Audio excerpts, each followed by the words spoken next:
Hello, welcome back to the True Crime Comedy Podcast, Murderess Podcast. I am your host, Sidney Smith, with my co-host, Jamie Kamaya. What up, Jay? How are ya? How are ya? We really got to get those people, those printing presses, get these t-shirts though. O-Y-H. Because I really want one. O-W-A-Y. Worst spelling bee ever. Worst spelling bee. Hey, folks, thank you guys so much for joining us again. Just for you folks who may be just jumping in with us, this is the podcast where all we talk about is real life murders committed by women and women alone. Unless you are a member of our Patreon, which we owe you another bonus, you may hear some different type of murderers on the bonus content there. Before we jump in here and get started, let me mention a couple of things. If you listen to us on Apple Podcasts, leave us a cool, nice review and a 5-star rating. We are at all 5 stars right now. We like to keep it that way. So if you dig it, please do that. And if you dig it, also let people know that you dig our podcast. Yeah, sure. I just got done talking about it. I went and got my second vaccine, the second shot for vaccine. Yeah, I can see the tail growing out of your ass. And I was talking to the nurse that was giving me my shot about the podcast. So she's hopefully will become a new listener. I did not get her name, so I cannot thank her for being almost pain-free with the needle. I hate needles. And the tiny little baby needles. It doesn't matter. I do not like needles unless I'm getting a tattoo for some reason. And that is weird. But you can also find us on Patreon. Excuse me, folks. Murders Podcast on Patreon. And you can support us that way as well by getting some of our bonus content and some other rewards depending on what tier you choose. If you become a member, you will possibly get the cool story of Jamie Kamara meeting Aaron Hernandez. Very cool. And it was right when Aaron was alive. So it was a very cool story. It was in the middle of his whole shenanigans. Yeah, he wasn't dead yet. Nope. Yeah, he was committing shenanigans within hours. We should have titled the podcast Shenanigans. Shenanigans. What was the shenanigans this time? Hey, we are. Probably killed someone. You know what? I want some help. I do. Before we jump into the show, I do want some help from you guys. I want to come up with a cool nickname for the people who are fans of the show. And I am struggling to come up with something. I wish I had thought about that when I was coming up with the name of the show. I'm not sure if murderess is. Murder 'em. Let's murder them. Let's Murder cool nickname. Murder. Oh, that might be it. That might be it, right? Murder. But if you guys could go to our website, murderesspodcast.com. If you have some cool ideas for name of you all, people, I like to call you fans. I always think calling people your fans is kind of weird. Yeah. Like almost like I drink tea with my pinky up almost. But what else am I going to say? You know what? Friends of the show. Friends of the show. So if you guys can come up with a cool name, if you can think of something better than Murder I. Otherwise, that's what's on the table. Yeah, that's what's going on. That's pencil. It's in the lead right now. But go to murderesspodcast.com.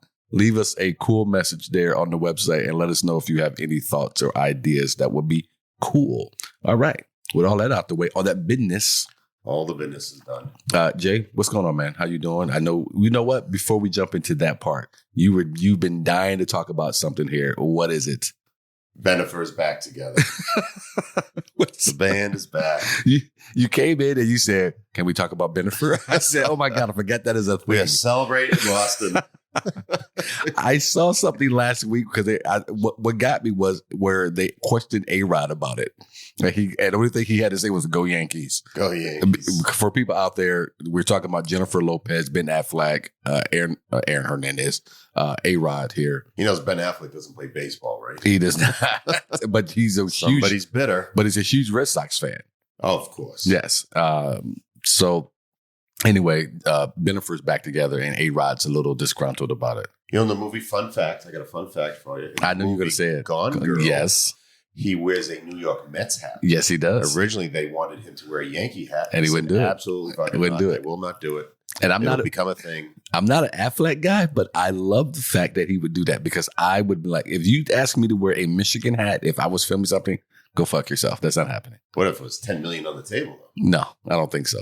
You wouldn't wear I hate gingers. If I'm a fraction of that. Well, you're cheap. You could be. I also hate gingers. I mean, you can be bought ginger. What are you talking I about? am a ginger. These are my people. I don't like my people. You're like one of those characters from anyone out there of a certain age will remember. If you were a wrestling fan growing up, you will remember the $1 Million Man. Oh, Ted DiBiase. Ted DiBiase, and his stick was going around giving people $100 bills to do stupid shit. They'd always say no, and then he'd pull out 2 more hundreds, whatever it was. Yes, I will eat this bowl of shit. I will not. Here's another $250. Okay. Close my eyes and call it oatmeal. And what I always hated was his lackey was this black guy named Virgil. And so he kind of became a wrestler on his own. Didn't he? He did. I mean, but still, you got to walk. He wore the vest and nothing else. He did. But you're that fucking guy. Everybody's got his price. I'm totally that guy. This is just like when I've been in the green room having that conversation with those guys, and they're talking about, would you give head for $20 million? No, I would not. Sir, you could bring someone else in to bid me down. No. Just meat at that point. Jesus. What did they tell me? They say, $5 million in, I'll cut the balls. What did they say? Sid, come on, you could uplift your whole community. my whole community. Motherfucker, I live on a golf course. What are you talking about? Hey, dick sucker. All right. So Biddeford. Thanks for the new car. All right, Biddeford's back together. So how are you feeling? How is it affecting you? It has not at all, actually, Okay. but I just feel good about it because I'd have never been an A-Rod fan. So we can stick it to him with a Boston guy. So I didn't like playing against him. It was like Derek Jeter. I'm not a fan of him because it was miserable watching him play against my teams. So I'm glad. And then go Yankees. That he's just being petty now. Yeah. So that means it stung a little. Well, a dude who took a photo shoot where he just stared at himself in the mirror is bound to be petty. Didn't he cheat on her? Isn't that the rumor? He cheated on J-Lo? I don't know. I mean, who knows who cheated? They both have millions and millions of dollars. I'm sure she hasn't been super faithful. Who knows? I love listening to. She's still a dime at her age, isn't she? Though. Oh, she's not bad, except for this commercial where she's on the payphone talking to her mother. I'm like, where are you at talking on the payphone right now? This doesn't make any sense at all. Find me a payphone. Show me that you had dimes on you. Well, I was reading an article the other day, and this is going to go along with what you're talking about here slightly, but they were talking about Bill Gates getting busted, supposedly cheating on his wife, and this is what caused the divorce. And the women on The View were talking about it, and Joy Behar, and I'm loosely quoting folks, but Joy Behar says, I don't care. Everything he's done with his money, the great things he's done for the planet and for people, who cares? That's not important. So they're like, and then Meghan McCain goes, he's a man, men go wherever their penises go, that type of thing. And he's which powerful. Isn't completely wrong. Well, the way people just make general statements sometimes just cracks me up about they men. don't want to take a side on it, I guess. But she is kind of siding with Bill Gates to say. They did. And that's what I'm saying. You have these women siding with Bill Gates saying that he's a powerful man and look what he's done with his money and it doesn't matter. It's just, he's already said he's going to leave his kids like $10 million each and take his other $100 billion and just donate it. Yeah. It's just crazy to me to listen to women. So he's got a wandering eye. Big deal. Well, I expect that to be from you. He's taking fourth world countries and habitable. Well, I'm saying that to say I kind of agree with part of their statement, which was when you have people who have a lot of power, a lot of money, who knows what the hell people are doing? So who knows what J-Lo was doing any more than what A-Rod was doing? Yeah. A couple of years ago, there was a Stop and Shop grocery chain. Their employees were striking. And while they were on strike, Ray Bork, the Hall of Fame hockey player, he crossed that picket line, went in he said he was just getting his prescriptions there, but he walked out, he had a Gatorade or something else in the bag. And everyone's on chewing him up he's a scab and all that stuff. He doesn't work there. His foundation's raised over $20 million for multiple charities. Right. So step off. Well, self-righteousness. Look, if you're out there listening to this by chance and you happen to be rich and powerful, don't marry or date rich and powerful. You gotta, maybe a conflict. You need to find someone who's just happy to be with you. Yeah. We'll do whatever you want. What's the old Chris Rock bit? Men are only as faithful as their options. So be the best option. You're right. Be the best option and marry someone who doesn't have many, and you'll always be happy that way. Buy in at the ground level. You're always about buying it at the ground level. That's why you jumped on Bitcoin. Oh my God! It's lost almost half its value. I threw another $20 at it. Why not? Yeah, why not? It's going down. How much further down can it go? At some point, it can't go any lower. Jesus. It was at $62,000 at one time. No, I just last look, it was like 30 something. At $30? 30 something. $1,000. Okay. That's okay. half its value gone. That's like $1 trillion. And so you threw $20 in. Yes. How much is 20? What are you going to do with $20 worth of Bitcoin? What's that going to do for you? Comes back and it'll be 40, and then what? You won't have nothing to say there, will you, Sidney? You got out of Bitcoin with your $300 that you had, where you told me. Now I'm in Doge. Right now I love that you play these Elon Musk games. And just Doge took it to the face too, so that one's not doing so hot either. That's across the board. This is why you are angling to get rid of your car. You're dying to get a Tesla, aren't you, Elon? Oh, I might have to with the way gas prices are going. You have to get an electric car. You know what I'm thinking about? I don't have any Bitcoin. I may have to start charging you Bitcoin for Pop-Tarts. You accept Bitcoin? I probably will. So I can get. What's it going to cost me? Yeah, well, we'll talk offline. I don't want the people to hear you getting. Well, I better see some brown sugar and cinnamon on this fruit stuff. I'm trying to sneak fruit into my diet. Huh? You got a strawberry. You got a habit, so you eat whatever I give you. Would be happy. Once a week. Just tapping your veins. So dude, if you went out there and all you had was a bowl of fruit, I'd be sitting here with an apple right now. Let's see. They always say, like, if there was an apple and a Puff-Tart sitting there, which would you eat? Both. That's what I eat. I have some very cool news. Not that I wanted to get away from you and your Pop-Tart habit. We're going to be doing a live show. I don't want to say what venue. Stop it. I don't want to say what venue, but it will be here in Phoenix. That will be later this summer. So I'm looking forward to announcing that. And 6 it's the moaning and crying you hear is Jamie Kamai over here. Jay, can you tell the people what is your issue with doing the live show? I get anxiety about going on stage. Can you also let the people know that how long you did stand-up comedy in front of hundreds of people at a time? Short 12 years. Okay, so how on earth do you have this anxiety? I don't know. It's one of those things that never goes away, I guess. Yeah, usually once I get on stage, the anxiety's gone. Get that first laugh. Okay, now I'm on a roll. Yeah. But the whole build up to it, like days before this, I'm not going to poop right.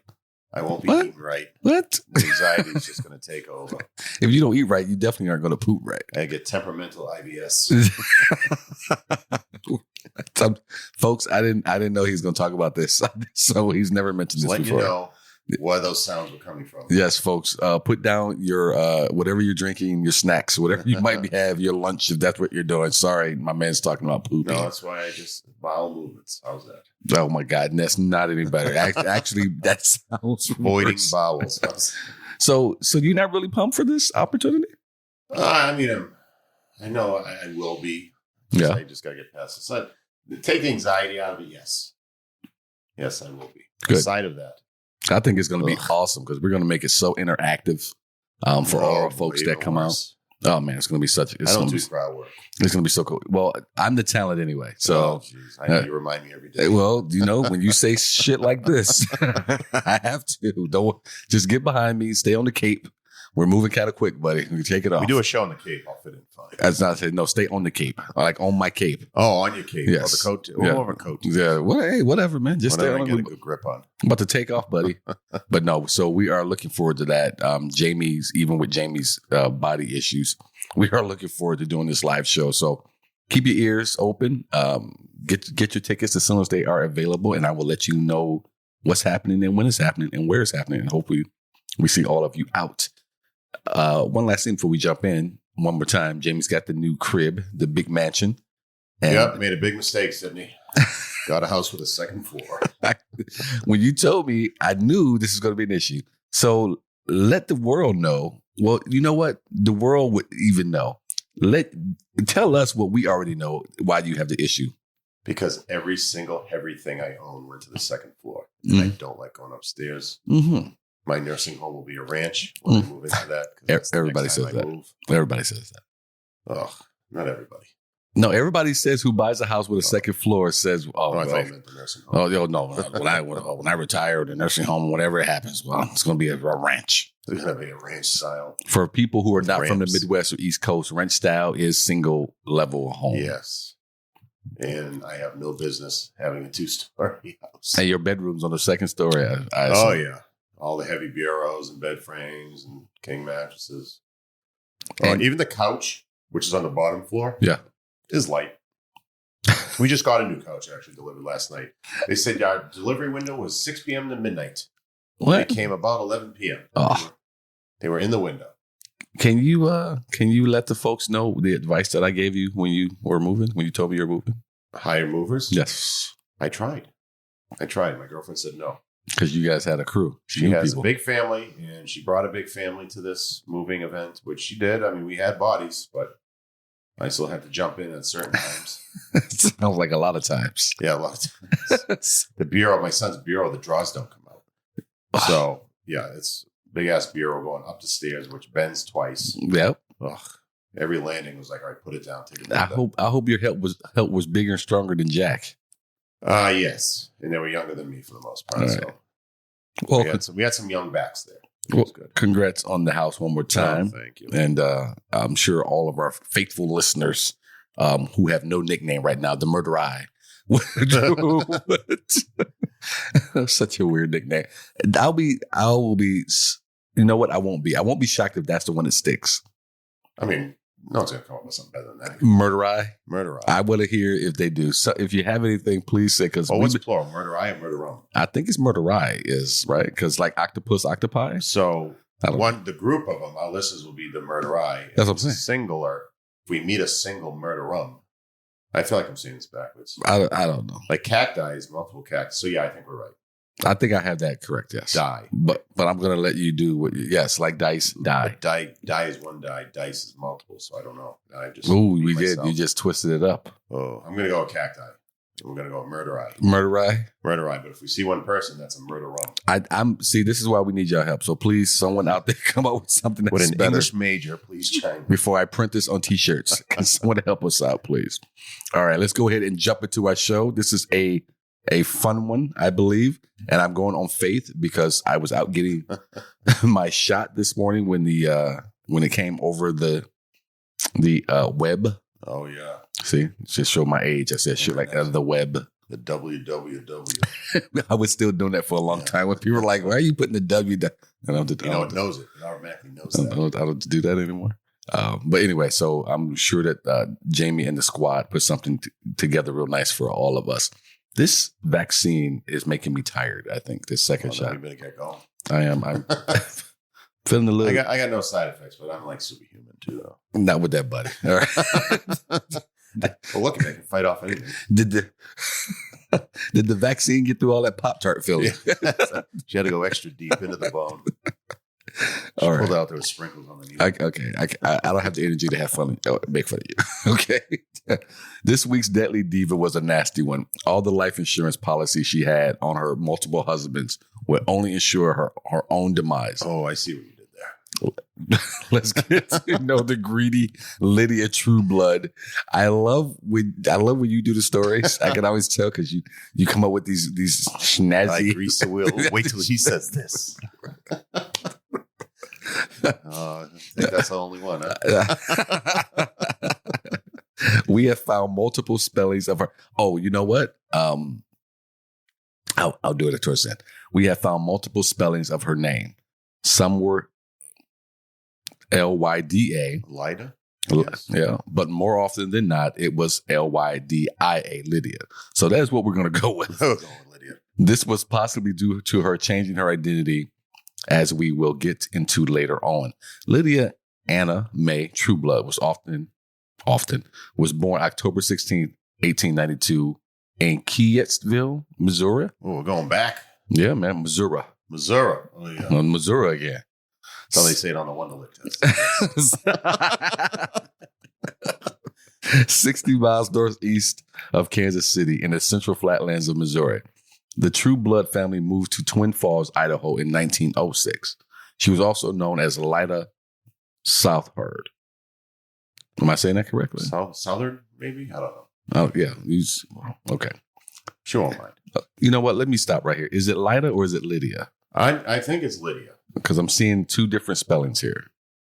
Yeah, well, I'm not perfect. Okay, so Lydia we'll just call Lydia. Lydia was a teenager when her father, William Trueblood, sold the family farm in Keyettsville, Missouri, and moved his family to Twin Falls. She had 6 siblings. She was said to be her parents' favorite child. According to her, I'm sure. Well, of course, because parents of multiple children hardly ever say they have a I'm pretty favorite. sure I'm my mom's favorite. I'm pretty sure. She's never told you that, though. No, but I am the only boy, so I was my dad's favorite. My dad's.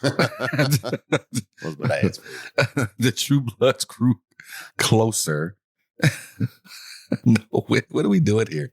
The Truebloods grew clover, contract beans, and early peas on 80 acres of their own land on the Salmon Tract. And big market for clover out there. What's that? It's a big market for clover. Okay. And rented another 80 acres from a neighbor. Her parents were not necessarily as poor as some had suggested. By the time William Trueblood died, he owned most of a mile section of farmland west of today's US 93. Wouldn't that be worth today? Real estate? What do you think? Take those farms down, build condos. Did you look this up by chance? No, I didn't. What do you think it'd be worth in Bitcoin? Oh, back then. Members of her family were friendly with another local family, the Dooleys. And as time went by, young Robert Dooley fell in love with Lydia. She seemed to share his feelings. And when Lydia moved on to Twin Falls, Idaho, her would-be lover joined her. They ended up getting married there in 1912 and settled down to plan their future with the mindset that they would need financial security. Good mindset to go in with. Yeah. It was arranged for Robert and his brother Edward to secure a life insurance policy in the event that either brother died. $1,000 would be paid to the surviving Dooley, with the same amount going to Lydia. Oh. On August 9th, 1915, Edward Dooley fell suddenly ill. Oh, I know where this is going. For that $1,000. His death days later was attributed to typhoid, which is a bacterial infection whose symptoms include fever, diarrhea, and vomiting. Same as the shot. Same as the COVID shot. This is awful. Shut up. That's not true. You feeling your stomach turning there, Sid? No. It can't be, as was assumed in this case, fatal. You hear a pause break in the show because Sidney didn't make it. We had to do some editing. You're a horrible person. And Jamie ran out with the Pop-Tarts. The infection is often passed on through contaminated food and drinking water, and it is more prevalent in places where hand washing is not practiced as much as it should be. His brother sadly split $2,000 with the grieving Lydia. On August 10th, while Edward clung to life and all around him prayed for his recovery, a second life insurance policy was written in the names of Robert Dooley and his wife. Upon the death of either of the two, the survivor would receive $2,000. Oh, we're up in it. So, wait a minute. While he's sick and dying, there's another policy. Did I read that correctly? Did I understand that correctly? I think it's the other brother, right? Maybe. I don't know. Okay.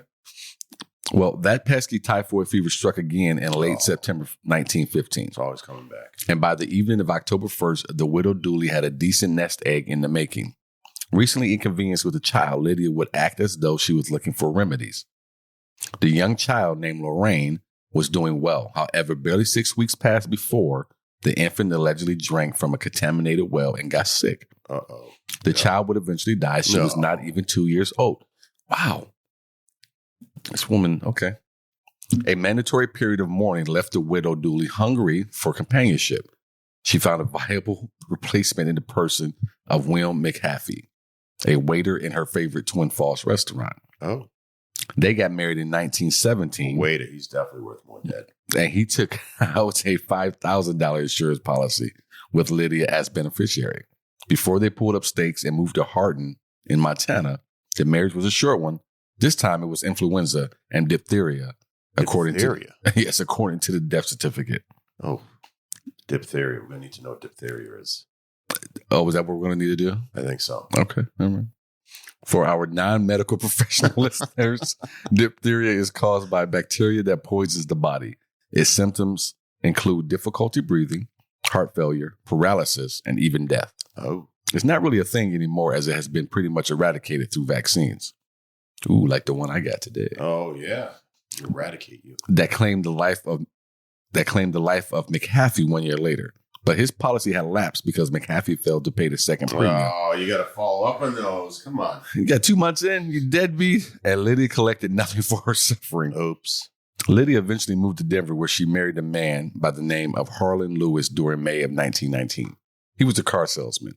They settled down in Billings, Montana, and Lewis purchased a $5,000 life insurance policy in June. Okay, let's try this again. Disaster struck yet again in mid-July. A sudden case of ptomaine poisoning, if I said that correctly. Yeah. Sure. Okay. Eliminating husband number 3.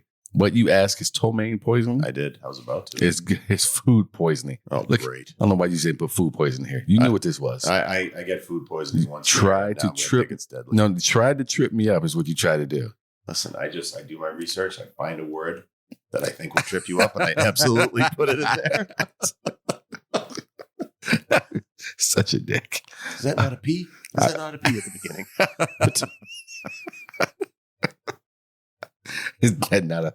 This time, the life insurance check came through. On August 10th, the now 3-time widow married a gent named Edward Meyer in Pocatello, Idaho.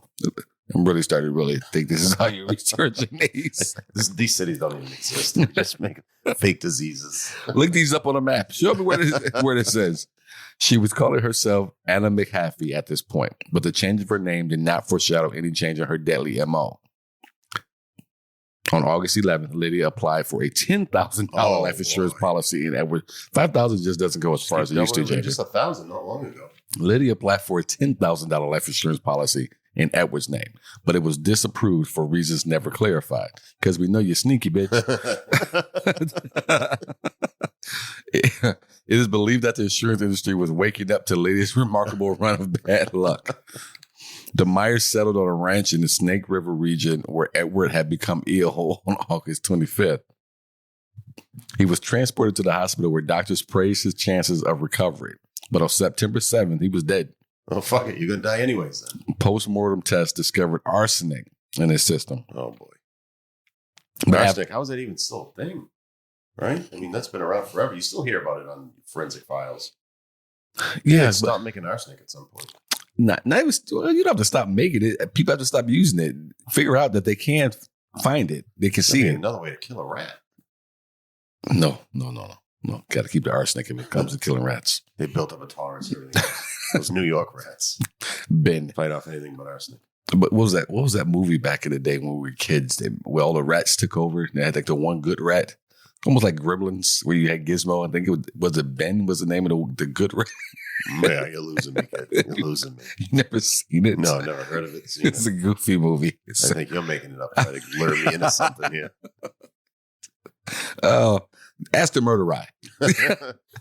Tell us about Ben the Rat. Dude, it's a real thing. Guys, please tell this guy. But after brief preliminary questioning of Lydia, detectives set the widow Meyer free. Finally, this got the attention of Earl Dooley, a relative of Lydia's first husband, Robert.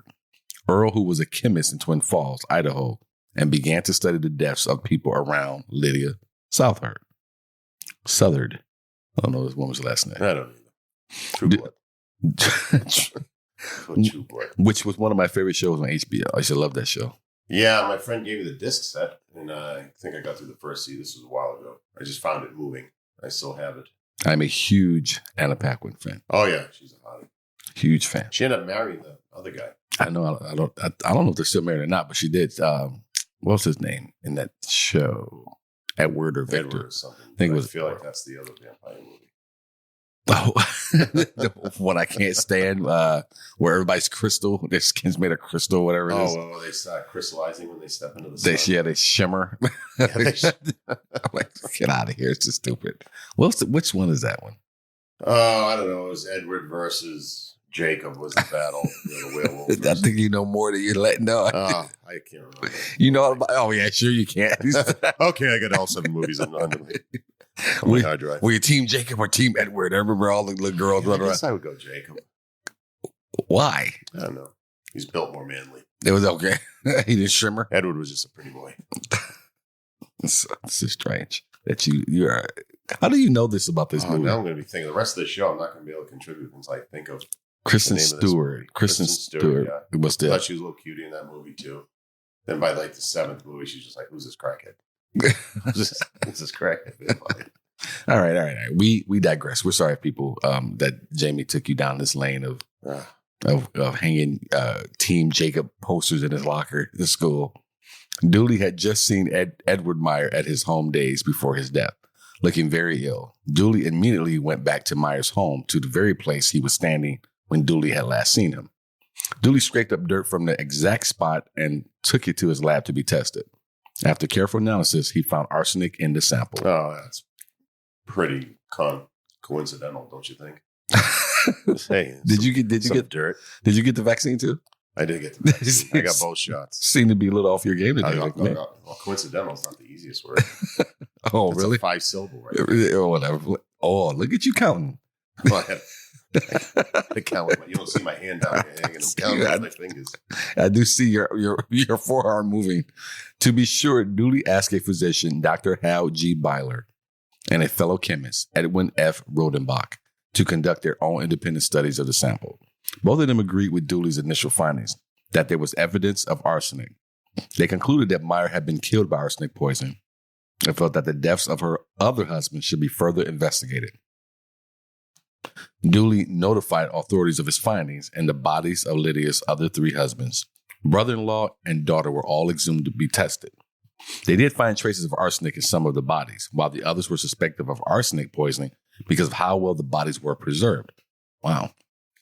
The authority... That preserves? Arsenic's a preserver? I didn't know that. Right? I did not know that. I didn't know it either. The authorities also searched her home, where they found mass quantities of rolled fly paper. Twilight. Twilight's the movie.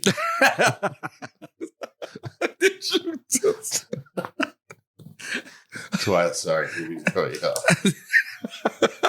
Wait a minute. Did you? Well, where did that come from, man? Is that what you're over there doing? Get to the bottom of this. This is killing me. What are you writing down over there? Oh, well, I got to jot down some things here. Sorry, folks, for that going to be the name of the episode. Twilight. Yes, yes. All caps. Sometimes you'll say something like, "Oh, then maybe that'll be the title of this episode." Yeah, Twilight's the movie. He's such a weirdo. So the authorities also searched her home, where they found mass quantities of rolled fly paper. They also found large barrels filled with water in which to soak the fly paper to extract the arsenic from. Well, look at you. Diabolical little chemist herself over here, huh? Someone had to tip her off on that. Over here just getting shit done. They'd have Google in 1919. She was the first Google. Ask her anything. Ask her anything. She'll tell you. Next, authorities had to find a motive. They found that motive when searching the records of the Idaho State Life Insurance Company. All 4 of Lydia's husbands had the life insurance policies on themselves. Oh. Lydia was listed as the beneficiary on each one. Oh, of course she was. Well, as she should be. I feel like they'd catch it a lot sooner now. Well, I think we saw earlier in the show here where the life insurance policy companies called on faster than the cops. Yeah, they did. Oh, they follow the money. We will not be insuring the money you. will catch everything fast. Kill who you want to, but you won't be getting any money out of us. We won't be calling the authorities. Lydia had taken off to California seeking other prey and sanctuary while behind her. Idaho authorities were busy with their investigation. The Dooley brothers had been murdered, as had Lydia's own child. Montana officers began to sniff around the Lewis and McHaffey cases, curious about the lethal widow's long run of coincidence. While Twin Falls prosecutor Frank L. Stephen built the case, his number 1 suspect picked up another husband number 5, did. Paul Southard. I think that's, I'm going to try to say that's this. where the Southard comes from. Yeah, I think that's it. Paul Southard. I think I finally have gotten through to get this name while in Los Angeles. They got married in November 1920, and she tried to sell him on the notion of a life insurance policy, but he was like, "Nah, dude." That's even in the Navy. Boy, the way you write this might be good to sec, but I did some research. Right? A seaman in the Navy, Southard saw no need for coverage beyond the normal government provisions. And I don't know what they did back then. But I know right now you can get $200,000 worth of life insurance through the government as a military member. Oh, nice. So I don't know what he had then. That seems like that would probably be a little steep for 1920. But or the equivalent. Right. So Lydia was tracked down in Honolulu, Hawaii, married to her husband, number 5, Paul Southard, a naval petty officer. Lydia had tried to convince Paul to get a life insurance policy with her as a beneficiary. Luckily for Paul, he decided against the idea. He listened incredulously to the stories hinting that his wife was a multiple murderess. Quote, "She's been a mighty good wife to me," he said, "and I don't care if she married 10 men before and they all died. That wouldn't make her a murderess. But you didn't get that life insurance policy, did you, buddy? Right. You didn't take any chances with that, pal. What are you saying? Paul eventually comes to his senses and filed for divorce when Lydia was arrested. She was extradited back to Idaho, where she was arraigned on June 11, 1921. 19 what? 21. Lydia laughed the charges off. Let me get through this. That shot's really starting to get you. They were silly in her mind. It is, too. I don't know what's going on. I'm sorry, people. I'm sorry. I do apologize. Lydia laughed the charges off. They were silly in her mind. She'd returned to Twin Falls and faced them. She was placed on trial on October 3rd, 1921 in Twin Falls. Only Meyer's death was at issue. It was a sluggish trial, technical arsenic versus typhoid, laboratory test versus the official death certificate. Oh, that sounds sluggish. This certificate, giving typhoid as the cause of death, was more or less Lydia's sole defense.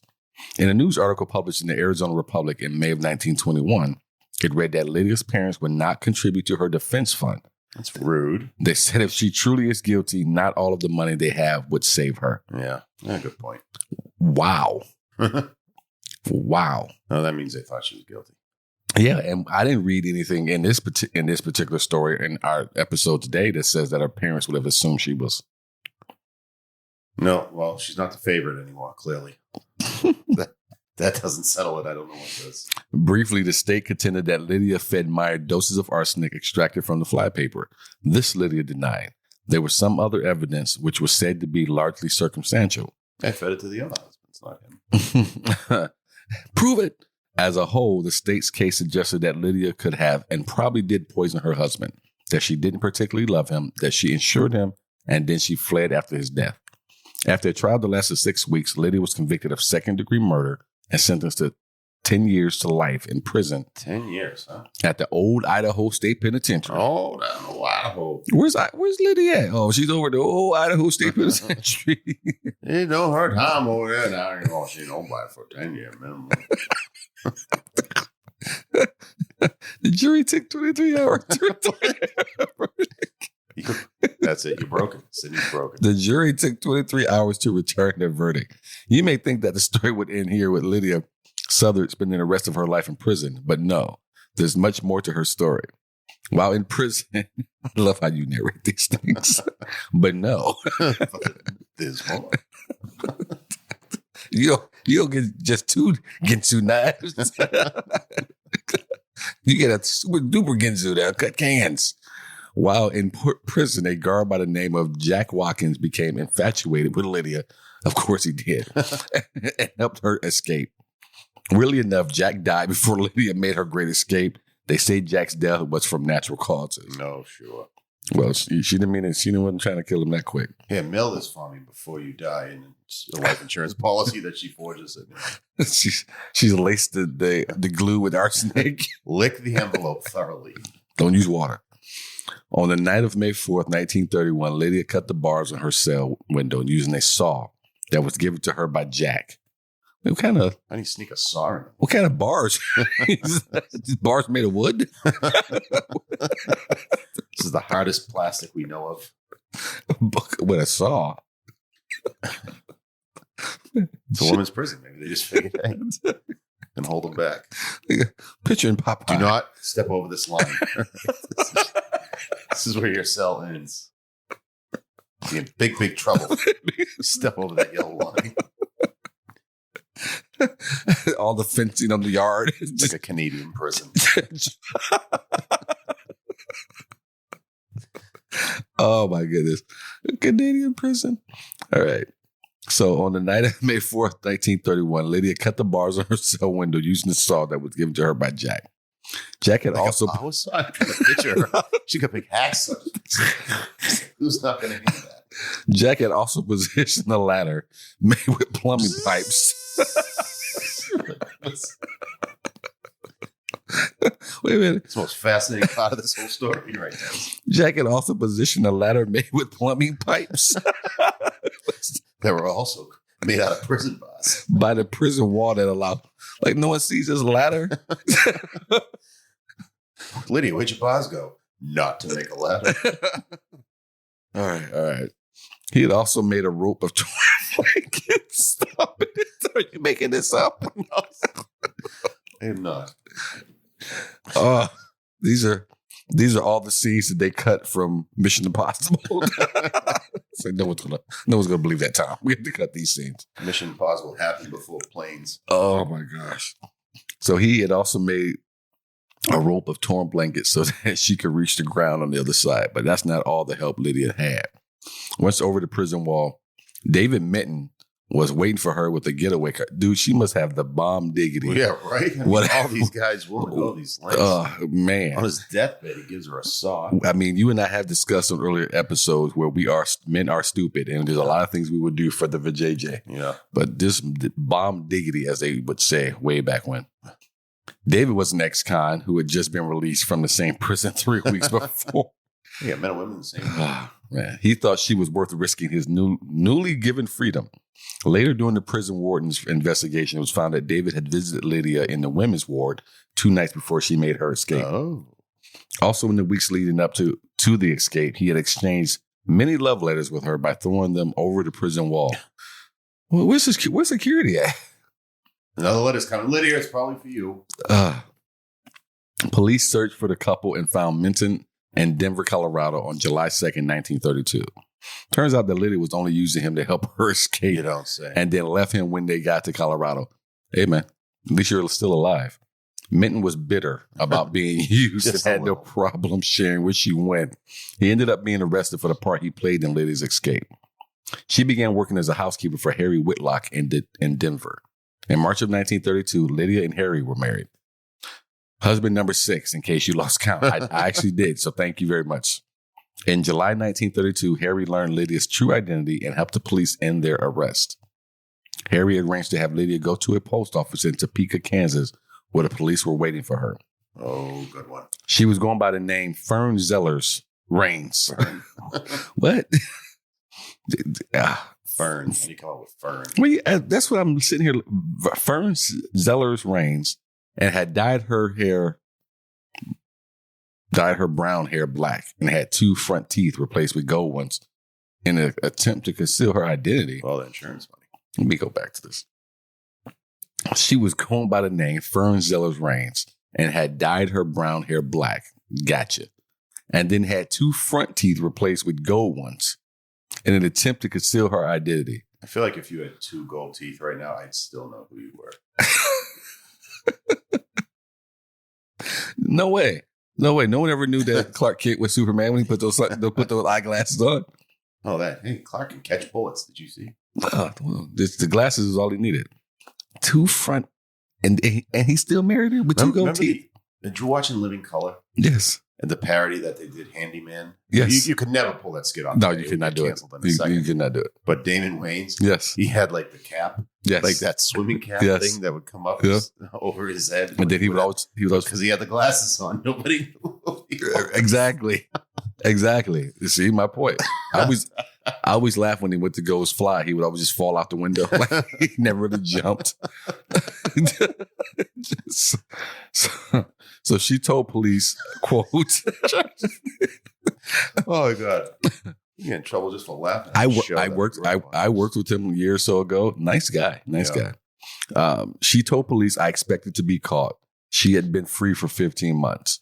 Harry had his marriage to Lydia annulled and applied to receive the $500 award that was offered for her arrest." I get that, right? Harry later told police he was stunned when he first learned of her crimes. He said that she was a model wife after some thought. He recalled that she had suggested that he take out a life insurance policy, but he neglected to do so. Think of it.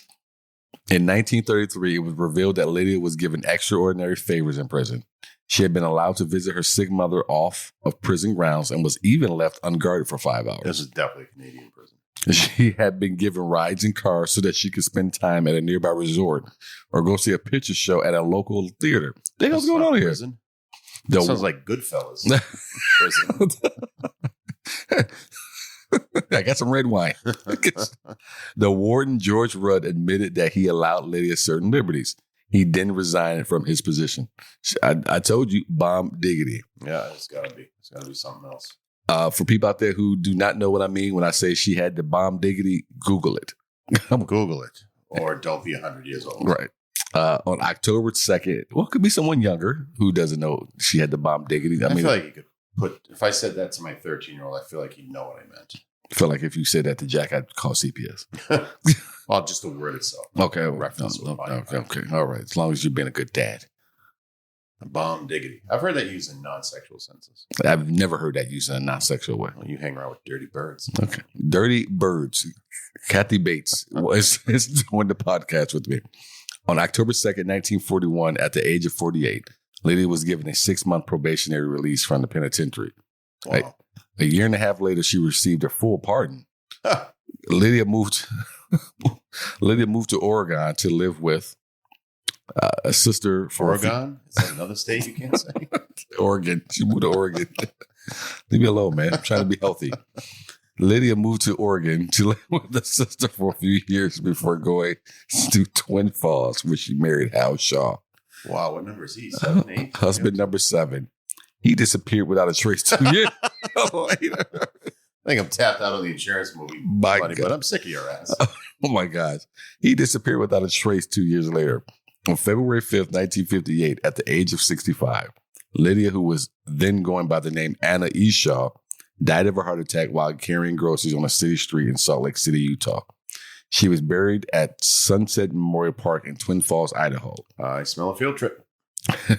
Quote, she had no compassion and no sorrow, close quote. Author William C. Anderson wrote in his 1994 book, Lady Bluebird, the true story of love and marriage, death and flypaper.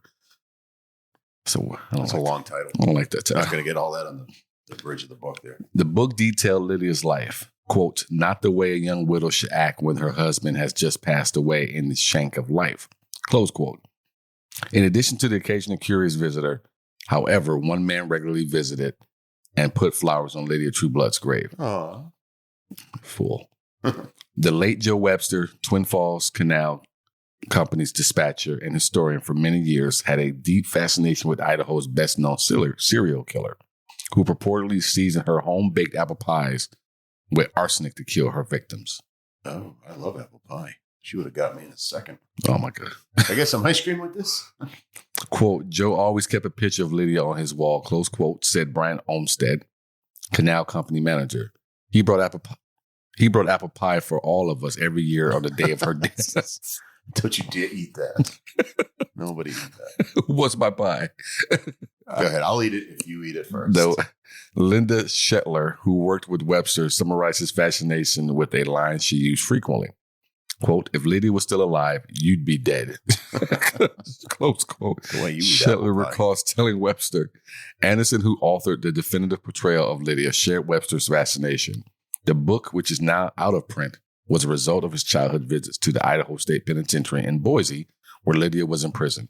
He was born in 1920, the same year Lydia carried out her last known murder. Anderson weaves the story of a poor farm girl whose family abruptly moved from their home in Missouri in 1907 after seeing a photo of a man holding a cantaloupe-sized apple grown near the new town of Twin Falls. This man, Anderson said, was a young Ed Meyer, foreman of I.B. Perrine's Blue Lakes Ranch, and Lydia's sixth and final suspected victim. Lydia's pattern of marrying and killing men for their life insurance is still studied a century later by psychiatrists and writers alike. Hey, you motherfucker. You. Pat Marcantonio. Wait, huh? I think I got that one right. A Twin Falls author and former print and broadcast reporter has toyed with the idea of making a documentary or writing a book about Lydia. In that era, women were considered the weaker sex, demure, and just wives and mothers, Marcantonio said. So the fact that women killed not once, but multiple times would be absolutely shocking. There were claims Lydia's best childhood friend was I.B. Perrine's daughter, Stella. But Stella's daughter, Annabelle Lusty, says that unlikely. I.B. Perrine is credited as the founder of Twin Falls. Oh, a little fame over that. Twin Fall fame? Mm-hmm, mm-hmm. Stella was 3 years younger than Lydia, and the girls lived 13 miles apart. Stella lived at the Blue Lakes Ranch in Snake River Canyon, and Lydia lived on the family farm south of Highline Canal. I remember my mother talking about the woman who poisoned her husbands with flypaper. Lusty, 82, told the Times News recently, but I never heard her say that they were friends. Lydia Trueblood earned the nickname the Black Widow for marrying 6 men and killing 4 of them. Each husband was murdered so that Lydia could collect on a life insurance policy she had insisted they purchase. She had received a total of nearly $30,000 with all of the deaths. And 06, that's a lot of money. That would be the equivalent of $730,000 in today's money. It's not a bad change. She could have got out the country. Lydia Trueblood is considered to be one of America's first serial killers, even though it would be decades before the term serial killer became a common term. In addition to being called a Black Widow, she was also called Flypaper Lydia. Real creative they were. Who came up with that? Referencing all of the flypaper that she used to get the arsenic from. In total, she killed 4 husbands, a brother-in-law, and her own young child. Yeah. Made it through. We made it. Did our listeners make it? I hope so. You're hanging by a thread. You got one eye open, and it's not looking at you. Whatever. Hey, guys, I apologize for, the way I delivered this, but hopefully you guys found it entertaining. I think I carried this fine. Don't worry about it. Yeah. I finally was able to stand on your shoulders. You giant, you are. Hang on to my coattails, Sidney. We'll go places. Yes. I've been Sidney Smith, and this has been my co-host, Jamie Kamaya. From Sidney Smith Creative, this has been the Murderess Podcast. If you like our show, be sure to tell your friends and family. That is super important, folks. Share the show with someone if you would. Subscribe on Apple Podcasts, Spotify, Stitcher, or wherever you're listening right now. Leave that 5-star rating and review on Apple Podcasts as well. Remember, you can also support the show and receive bonus content by joining our fan club by going to patreon.com/Murderous Podcast. About the story you just heard, we sourced it from murderpedia.org, historichorrors.com, and magicvalley.com. Remember, be aware of your surroundings, and we'll see you next week. See ya.